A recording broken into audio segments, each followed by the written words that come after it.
کہ ایک دیہاتی نے رسول کریم صلی اللہ علیہ وسلم سے اسلام پر بیعت کی، پھر اسے مدینے میں بخار ہو گیا تو وہ حضرت صلی اللہ علیہ وسلم کے پاس آیا اور کہا کہ یا رسول اللہ صلی اللہ علیہ وسلم میری بیعت فسخ کر دیجئے۔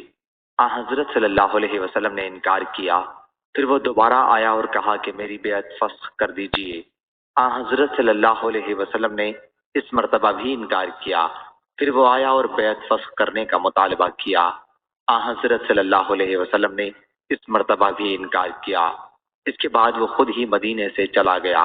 حضرت صلی اللہ علیہ وسلم نے اس پر فرمایا کہ مدینہ بھٹی کی طرح ہے، اپنی میل کچیل کو دور کر دیتا ہے اور خالص مال رکھ لیتا ہے۔ صحیح بخاری حدیث نمبر 7211۔